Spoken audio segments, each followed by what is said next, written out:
నమస్తే మ్యామ్. నమస్తే ma'am. Ma'am ఇప్పుడు చెప్పాలంటే మార్నింగ్ లేవగానే ఈ కషాయం తాగండి, ఈ విధంగా చాలా రకాలు చెప్తూ ఉంటారు. అసలు మన హెల్త్‌కి మార్నింగ్ లేవంగానే ఏ కషాయం లాంటిది తాగితే మంచిదంటారు అసలు? ఈ కషాయాలు అన్నది ఫస్ట్ అండ్ ఫార్మోస్ట్ థింగ్ ఏంటంటే అందరూ నార్మల్గా హెల్తీగా ఉన్నవాళ్ళు ఉదయం లేవగానే ఫస్ట్ వాటర్ ఇంటేక్ అవసరం. గోరువెచ్చని నీళ్ళు, చల్లటి నీళ్ళు, ఏది పడితే ఆ నీళ్ళు కాదు. ఎందుకంటే మనం నిద్రపోయినప్పుడు ఒక 8 అవర్స్ నిద్రపోయినప్పుడు బాగా డీహైడ్రేట్ అయిపోయి ఉంటుంది.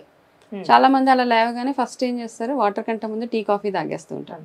ఆ టీ కాఫీ తాగినప్పుడు అది డయూరెటిక్, ఎక్కువగా డ్రైనెస్ తెచ్చేస్తుంది బాడీలో.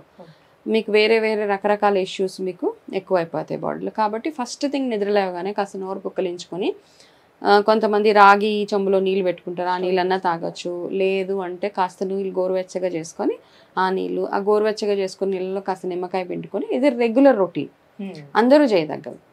సో దీంట్లో ఏమవుతుందంటే రకరకాల హెల్త్ ఇష్యూస్ వచ్చేసిన తర్వాత కొంతమందికి డయాబెటీస్ ఉంటుంది, బ్లడ్ ప్రెషర్స్ ఉంటాయి, కీళ్ళ నొప్పులు, కాన్స్టిపేషన్స్ ఉంటాయి, స్కిన్ రిలేటెడ్ ఇష్యూస్ ఉంటాయి. ఇట్లా ఉన్నప్పుడు ఒక్కొక్క ప్రాబ్లంకి ఒక్కొక్క రకమైన వాటర్ తాగడం అడ్వైజబుల్ అనమాట. రెగ్యులర్గా ఏ ప్రాబ్లం లేదు, చిన్నప్పటి నుంచి మన పిల్లలకు అలవాటు చేయాల్సింది నిద్ర లేవగానే ఫస్ట్ ఒక 1 or 2 glasses ఆఫ్ వాటర్ తాగేలాగా చూసుకోండి. చాలామందికి ఎక్కువ వాటర్ తాగితే చాలా హెల్దీ అని తెలుసు, కానీ ఏంటంటే మ్యాక్సిమం వాటర్ పొద్దున్నే తాగేస్తారు. 1.5 2 లీటర్ల బాటిల్ పెట్టుకుని ఆ నీళ్ళు తాగేసే వరకు ఇంకెక్కడ కదలరాలు.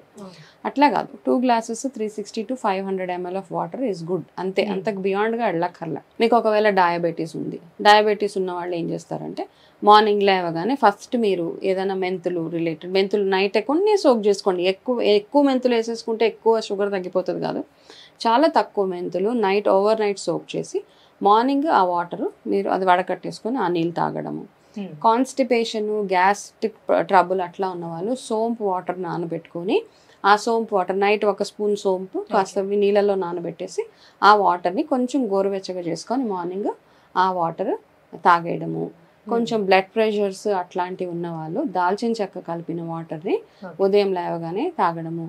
కాన్స్టిపేషన్ ఎక్కువగా ఉన్నవాళ్ళు జస్ట్ నైట్ కూడా వాటర్ తాగి కొంచెం గోరువెచ్చని నీళ్ళు, లేదు కొంచెం ప్రూన్స్ అంటాము అట్లాంటివి ఏమైనా తిని, బొప్పాయికాయ ముక్కలు అవి తాగి మార్నింగ్ లేవగానే కొంచెం గోరువెచ్చని నీళ్ళు తాగితే కనుక వాళ్ళకి ఫ్రీ మోషన్ అవ్వడానికి ఛాన్సెస్ ఎక్కువగా ఉంటాయి. సో ఒక్కొక్క ప్రాబ్లంకి ఒక్కొక్క టైప్ ఆఫ్ వాటర్, ఒక్కొక్క టైప్ ఆఫ్ ఇన్ఫ్యూజన్స్ అంటాం. జీలకర్ర నీళ్ళు, వామ్ నీళ్ళు, వామ్ అంటే మనకు అజ్వైన్ దొరుకుతుంది కదా, వామ్ కానివ్వండి.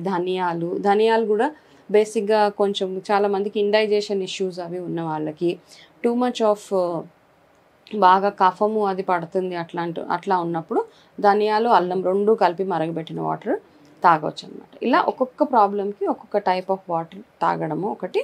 ఆ మార్నింగ్ తాగిన దాని తర్వాత ఫ్రీక్వెంట్గా 2 గంటలకు ఒకసారి కాస్త 1 glass ఆఫ్ వాటర్ తాగడం through out the day. Night 7 దాకా మీరు ఎంత హైడ్రేటెడ్గా ఉండగలిగితే అందులో జ్యూసెస్ యాడ్ చేయొచ్చు, బటర్ మిల్క్స్ ఇవన్నీ యాడ్ చేసుకుంటూ తాగితే చాలా బ్యూటిఫుల్. నార్మల్గా మేము ఇప్పుడు జీరా వాటర్ తాగితే ఫ్యాట్ అనేది క్లియర్ అయిపోయింది అని అంటూ ఉంటున్నారు. నిజంగా ఆ విధంగా ఉంటుందంటారా? అంటే ఇప్పుడు జీలకర్ర నీళ్ళు ఒకటే తాగగానే అలా ఒంట్లో నుంచి ఫ్యాట్ అంతా బయటికి వెళ్ళిపోదు. అది తొందరగా ఫ్యాట్ బర్న్ అవ్వడానికి హెల్ప్ చేస్తుంది అంతే. జీరా వాటర్ తాగి మీరు జిమ్కి వెళ్తారో, వాకింగ్కి వెళ్తారా, యోగా చేసుకున్నప్పుడు ఇది సపోర్ట్ చేస్తుంది మిమ్మల్ని అంతే. తప్పిస్తే ఓన్లీ జీలకర్ర వాటర్ తాగితే అంటే ఇవన్నీ మనం ఏర్పరచుకున్న ఇవేంటే ఆయుర్వేదంలో చాలా చాలా రెమెడీస్ ఉన్నాయి. కానీ అదేంటంటే ఒక రెగ్యులర్గా ఒక రొటీన్ మంచి ప్రాపర్ కేర్ తీసుకుంటూ సిస్టమేటిక్గా చేసుకుంటూ వెళ్తేనే ఏదైనా వర్క్ చేస్తుంది. అయితే మనకి మల్టిపుల్ ప్రాబ్లమ్స్ ఉంటాయి, చాలా ఎక్కువ ప్రాబ్లమ్స్. ఒక్కొక్కరిని చూస్తే వాళ్ళకి హార్ట్ ప్రాబ్లం ఉంటుంది, వాళ్ళకి బీపీ, షుగరు, అలా అన్నీ ఉంటాయి. కాబట్టి వాళ్ళు దేన్నైతే అడ్రస్ చేయాలనుకుంటున్నారో ఫస్ట్ దాన్ని అడ్రస్ చేయాలి వాళ్ళు. దానికోసం వాళ్ళు ఏం తాగాలో అది తాగితే సరిపోతుంది. అన్నిటికంటే సూపర్గా వర్క్ చేసేది ఉసిరికాయ జ్యూస్. ఇవన్నీ పక్కన పెట్టేసి ఇవన్నిటిని మైనస్ చేసి అక్కడ పక్కన పెడితే ఓన్లీ 1 థింగ్ ఏదైతే బాగా వర్క్ చేస్తుందో అంటే కనుక ఉసిరికాయ సీజన్. ఇప్పుడు ఉసిరికాయ సీజన్ కదా. ఈ ఉసిరికాయలో ఉన్న గుణం ఏంటంటే మన బాడీలో ఉన్న ఆయుర్వేద దోషాలు, వాత పిత్త కఫ దోషాలని మూడింటిని బ్యాలెన్స్ చేస్తుంది. కాబట్టి ఇవన్నీ తాగకపోయినా మీకు డయాబెటీస్ కంట్రోల్ అంటే హెల్ప్ అవ్వాలన్నా, డైజెషన్ ఇష్యూస్ పోవాలన్నా, కొంతమందికి ఎక్కువ తేనుపులు వచ్చేస్తూ ఉంటాయి, గ్యాస్ట్రిక్ ఇష్యూస్ ఉంటాయి, ఫ్రీగా మోషన్ అవ్వదు, పింపుల్స్ ఉంటాయి, ఇవన్నీ పోవాలి అంటే ఒకటి లేదా 2 ఉసిరికాయలు తీసుకొని కొంచెం దాన్ని దంచేయండి. కొంచెం చిన్నగా అట్లా క్రష్ చేసేసి చిన్న ఒక 1 or 2 inches ఆఫ్ అల్లం ముక్క తీసుకోండి. అల్లం ముక్క, 1 స్పూన్ జీలకర్ర, ఇవన్నీ ఒక మిక్సీలో వేసేసి కొంచెం గోరువెచ్చని నీళ్ళు కొద్దిగా వేయండి. వేసి దాన్ని బాగా గ్రైండ్ చేయండి. అది మెత్తగా పేస్ట్ లాగా అయిపోతుంది కదా, ఆ పేస్ట్లోని ఇంకా కాస్త వాటర్ యాడ్ చేసి వడకట్టేసి తాగగలిగిన వాళ్ళు అట్లానే తాగేయచ్చు. లేదు కొంతమందికి తేనె లేకపోతే తాగలేను అనుకున్న వాళ్ళు తేనె కూడా యాడ్ చేయొచ్చు. ఇది చేస్తే మీకు ఈ ఇంబ్యాలెన్స్ ఎలక్ట్రోలైట్స్ అంటే కొంతమందికి చూడు మధ్యాహ్నం 12 అవగానే ఆకలేసి కళ్ళు తిరిగేసి ఏం తినకపోతే ఉండలేము, ఇట్లాంటి వాళ్ళకి ఇది బాగా వర్క్ చేస్తుంది.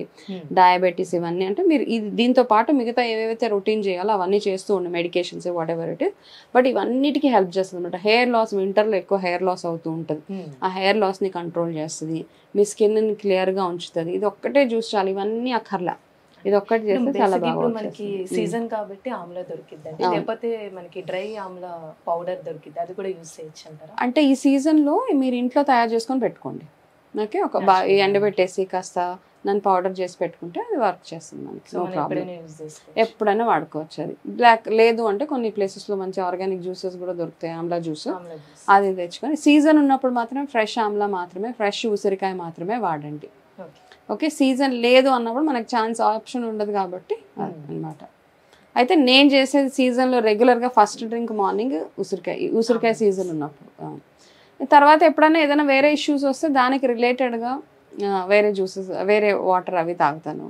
మా ఇంట్లో కొంతమంది డయాబెటిక్ ఉన్నారు, వాళ్ళకి ఇవ్వాల్సింది వాళ్ళకి ఇస్తాను, అంతే. కాకపోతే ఉసిరి అనేది ఏ హెల్త్ ప్రాబ్లమ్స్ ఉన్న వాళ్ళు కూడా యూజ్ చేయొచ్చు, పిల్లలకు కూడా అన్ని బ్యాలెన్స్ అవుతాయి. ఈ మధ్య చిన్న పిల్లలకి చూస్తే మనకి బాగా పింపుల్స్ వస్తున్నాయి, ఆడపిల్లలు కదా, అవన్నీ కంట్రోల్ అవ్వాలి అంటే ఇలాంటి ప్రాక్టీసెస్ మంచిది మనకి. Thank you so much. Welcome.